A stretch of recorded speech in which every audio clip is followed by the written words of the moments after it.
folks, it's free play, ho ho ho Frank. Well, this week I'm going to teach you how to look after your goats in the winter time. And then tonight's song is Run Run Rudolph. Okay, let's get to it. Okay, I want to talk to you guys about taking care of your goats in the winter time. Now, you're on southwestern Canada. It doesn't usually get that cold in the winter time for very long, but right now we're getting down to minus 22 at night with the wind chill. It's in the afternoon right now. It's about minus 9. This is Celsius, by the way.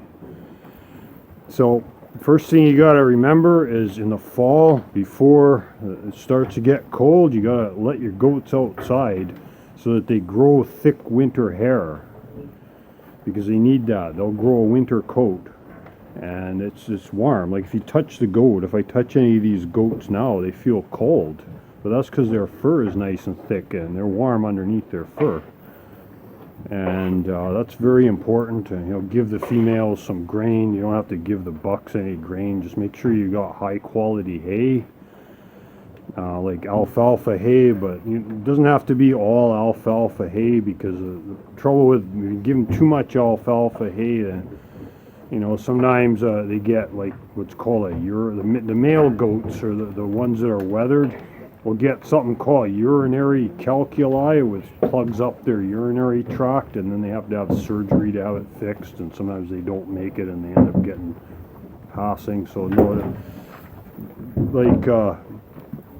part alfalfa hay is good, like maybe like 30% to 50% alfalfa hay, and as long as it comes from a field that has fertilizer that's been fertilized, like the hay supplier I get from now, he's got computerized equipment on his tractors, and they analyze the soil first and they find out where it's deficient, and then he hooks it up to his manure spreader, and it actually distributes the correct amount onto the ground. He says it's quite amazing. He said when you do that, you get exactly what you want. Like then it's really making a difference. I've been using that hay for a year now, and last year I had a disaster in the winter time because I didn't have any high quality hay. Like he ran out of hay in November, so from November till Christmas I was running on lower quality hay, and some of my goats did very poorly over the winter, and I lost a couple of them that were weak. I couldn't do anything for them because they had just gotten too weak from having poor quality feed and not enough feed. But this year I'm sparing no expense. I got 2 of them round bales stashed away, and I've gone through like half of one in this last week, just making sure that they got enough to eat, and it's working out quite well. And your barn, you want to have it so that it has no drafts. You don't have to have insulation necessarily, but you see there's a big hole underneath that window there, and I usually plug hay that I pick up off the floor in that window, but the goats just pull it out again, so it's kind of not a whole lot of point to that. But it really isn't all that cold in here. Like it's not freezing in here. It's probably like down around the 0 or -1 or -2 mark in here, Celsius, I would say. But outside it's like about 8 or 9 below right now. You add the wind chill, and that's getting up there to -15, -18 right now outside. So the goats are okay in that weather. Like they're out playing in the snow. It's sunny today, so they're out playing in the snow, and they try to scratch around, see if they can find some leaves, stuff like that. But basically there's nothing for them to eat outside when it snows. Like, if you get more than like maybe 3 inches of snow, there's not going to be anything for them to eat. So you have to be prepared for that. You've got to have a high quality hay stashed away to last through the winter. But when you buy those big round bales, like what my bale supplier says, is that every time you move them, the plastic that it's wrapped, it distorts slightly, and it draws in air, and that can bring moisture as well, and then that can make the bale start to mold and rot. I had that problem last year. So you want to move it as minimal as possible. Like what I do is I go and I buy 2 of those from him, and he takes it from the field and then stores it on his property. So he's moving it once, or moving it twice to unload it off the trailer, and then he moves it once onto my truck. And as soon as I get it back here, I put it in the trailers where it's going to be used out of. And once it's under cover, then it's okay. And then I take a knife and cut the plastic off so it has room to breathe. So that's important too. You want your hay to not have any mold in it. And if it's above 0 and it's got dampness in it, it'll ferment in there and it'll kind of make the hay get like a soury kind of smell, and it'll be warm inside, and that's like kind of good for your hands while you're filling up the hay feeders. But that doesn't seem to affect the goats any. I've given them like 3 or 4 bales like that, and at first I was pretty worried. I thought, oh, I can't give the goats this stuff, they're gonna get sick. But they didn't get sick. They actually do all right on fermented food. Isn't that right, Fluffy? See Fluffy over there with her boy? See, they're doing all right in this. As long as they have a place where they can come in. It doesn't need to be heated unless you're 40 below. Like if it's 40 below, then, you know, it's pretty tough to keep goats then. But they will, apparently from what I've heard from other YouTubers that are in the parts of the country that are that cold in the winter, the goats actually do live in that. If you've got a barn like this where there's no draft, you know, and you don't have to let them out. There's nothing really for them to do outside. There's nothing really for them to eat. So you don't have to let them out. You know, if you, the other thing is, like, you have to make sure that when you're breeding your goats, that the goats don't give birth when it's in the cold part of the winter, because the babies, I've had babies born at -6 or so, and I've got to bring them in the house. You know, and sometimes when you do that, the mom rejects them, and then you end up bottle feeding them. And, you know, you don't want that. You want the baby to be with its mother and nursing itself. Like, it has to be like that, because when you bottle feed them, what happens is the goats, they get so used to being fed by you that when they get big, they'll never leave you alone. They follow you around, they jump on you, and they jump on other people that come to visit. And you know, they're really quite obnoxious when they're bottle fed. So you want them to grow up with their mother. You see, my goats aren't mobbing me. Like, they're used to me. You know, I got a few here like Nibbles that want to chew my fingers. Isn't that right, sweetie? But, you know, they don't, like, you know, my goats, unless when I bring the food, then they mob me. There's nothing I can do. And the other thing is, you have to have a clean water source for them, and you got to have it so that it doesn't freeze. So, like, my water in this barn right now is froze, and I have electricity in here, so I could put one of those vibrator heaters in there, but I don't like having cords and stuff around, because, you know, there's dry hay in here, and the goats will knock it over, and it could catch a fire. So what I do is I just come 3 times a day with warm water from the house. I put like about half hot water and half cold, so it's like a little bit better than lukewarm. And that way when I'm walking down here with a pail, you know, it gets cold as I'm walking down here, and then I pour it into the pail for them, and they all just mob the pail because it's warm water. They like that. That helps them out, but you just don't want to make it too hot, because it could, like, give the goat some kind of shock. You know, they're not used to that.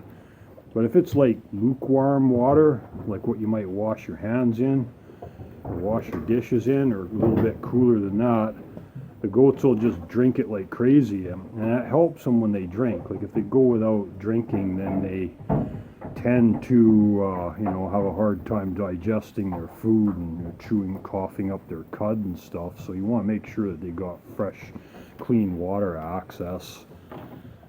I don't know how much longer I'm going to be able to film here, because this phone likes to freeze. The last time I tried to film when it was cold out, it lasted 17 seconds, so I'm getting on to the 9-minute mark now. So you can see try and show you the outside without making the camera get too cold. You see that hay feeder over there on the other side of the trailer. There's Tawny in there, and she's eating. She's eating out of the hay feeder outside. And my 2 male goats are in their house up in the front part of the property there, and they're doing all right. So that's the main thing. You know, you guys just got to make sure that your goats are healthy when you're going into winter, and worm them. Like, if you've got parasite issues, make sure you worm them in the fall. Like, I haven't had any parasite issues really this year because we had such a hot, dry summer, and last winter was really cold. It froze, it stayed froze for like, I don't know, 2 months. And now it went right from a hot, dry summer to like about a week or two of clouds and rain, and then it started freezing. So this is kind of like the American Midwest kind of weather, you know. I remember that when I used to drive down there, and animals do quite well in that. Like they don't, the parasites, they need dampness to grow. So when you got dry and frozen, the frozen kills the parasites. There's Heidi. She's my 8-year-old goat. She's doing well. Isn't that right, Heidi? So yeah, we don't have a big problem with parasites this year, so I'm really grateful for that. And a lot of it has to do with the fact that I got higher quality hay, and I had a lot of fruit, vegetables, and bread to feed them this year too, and kind of dried up on that right now. This is a place I was getting it from closed down, so I'm working on getting another supply of that. You know, I got a bit left, but it's too cold to bother to do that now. Excuse me. But because it's so cold out right now that when I shred the vegetables and give it to them, you know, they're eating frozen food. So I don't really think that's too good of a thing to do. Like, even though the hay is outside and it's the same temperature as the outside, you know, I don't want to make them eat frozen food when they're already cold. So as soon as it warms up back above zero again, it's supposed to in another couple days. That's the way it is here. It stays frozen like this for like a week or two, and then it'll get back up above zero and it'll start raining. And that's not very good for the goats. They don't like the rain and the dampness. But as long as the babies are old enough, like when they're really young, if they get wet, they can get sick. They'll get pneumonia, and then you got to give them antibiotics, and you know, sometimes that doesn't work. I've lost babies from that. So, you know, but all my babies were all born. This is like a couple days before Christmas here now in December, and all my babies were born back in April. So they're all healthy now and strong and big enough that they're surviving this quite well. And there's even one or two that still try to nurse the occasional time. So that's all good. So yeah, just make sure you got high quality hay, enough to last, you know, over the cold. And unless you've got a supplier like mine that, you know, prefers that you just pick them up and move them the least amount as possible. Because I've discussed with them, I thought, well, I'll just build a shed and I'll buy 20 bales from you. And he says, well, no, because you're moving them more than you have to. You're better off to just come get it from me when you need it and take it right to your feeder. And, you know, if you're feeding the goats direct from like a bale feeder, I don't have that yet, but I'm going to be building one soon, and I'll show you how I do that. I'll do a good video on that for you. And, you know, so anyways, you've got the hay, you've got nice water source, and you know it's going to freeze overnight. I mean, you can come in here and you can break it with like a hammer handle or whatever, you know, and that's okay. Like, they have to drink cold water sometime. That's not going to hurt them. And they got to have shelter that can keep them out of the wind. You see I got some holes in here, but you know, it's not that big a deal. And they got to be outside in the fall so they can grow a nice thick winter coat. And here some of my goats are coughing. Like, that's because of the hay, because as soon as I switch to that hay that I get from that guy, I noticed that a lot of my goats started to cough from it. I'm not sure what that is, but it doesn't seem to affect them any. You know, like, I've seen lots of my goats cough, and it could be like the real healthy ones, and it could be the ones that aren't that healthy. It doesn't seem to matter. But, you know, some people like give medicine to goats when they cough and stuff like that, but I just prefer to not give medicine unless you absolutely have to. Like, I don't mean leave it till the goat's almost dead, but I mean, just, like, I've been doing this now for getting on to 11 years now, so, you know, I've seen pretty much everything that can happen to a goat, and, you know, like, I know, like, I've got to the point where unfortunately, there are times that you're going to lose goats, and you just know that the goat's not going to make it, and you know, and you've done everything you can for them, and it breaks your heart. But you know, I can't stress this part of it enough, guys. You got to learn how to do this. You've got to spend lots of time studying, goats. Watch all these videos. Watch the other goat channel videos too. And, you know, learn everything that you possibly can. And don't depend on the vets, because the vets are, in some cases, are just there to make money and they don't really care that much. And most of the time that's not true. They're usually animal lovers, but they still, you know how I'm trying to say here, guys. Like, the more you can do yourself, the better you're going to be. Especially if you're in an area that's remote. And okay, so I think I covered this all. I got my flashing light here. It looks like my battery's about to die. So anyways, I think that's pretty much it for keeping goats in winter, guys.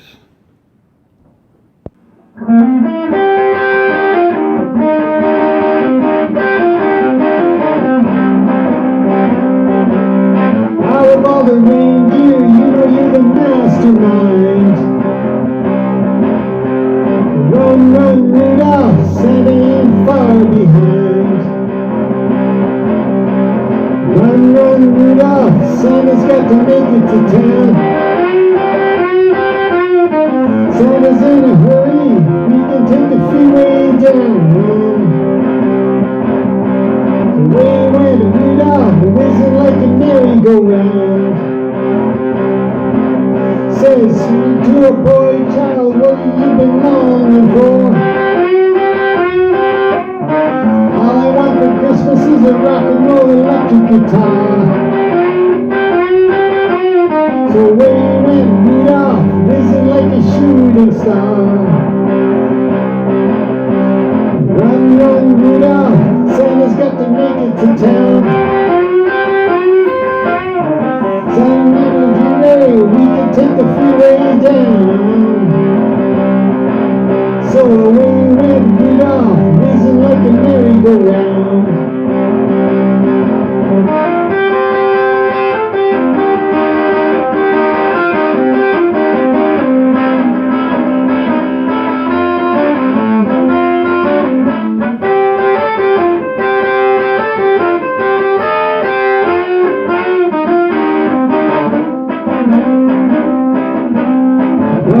Rudolph, Santa's got to make it to town.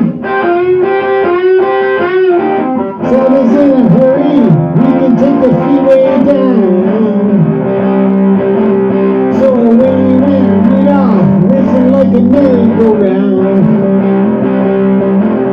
Said Santa to a girl child, what would you want to give?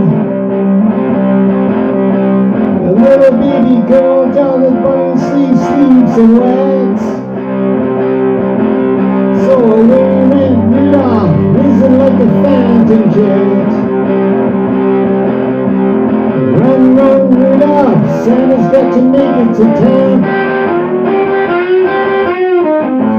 In a hurry, we can take the freeway down. So away went Rudolph, whizzing like a merry-go-round.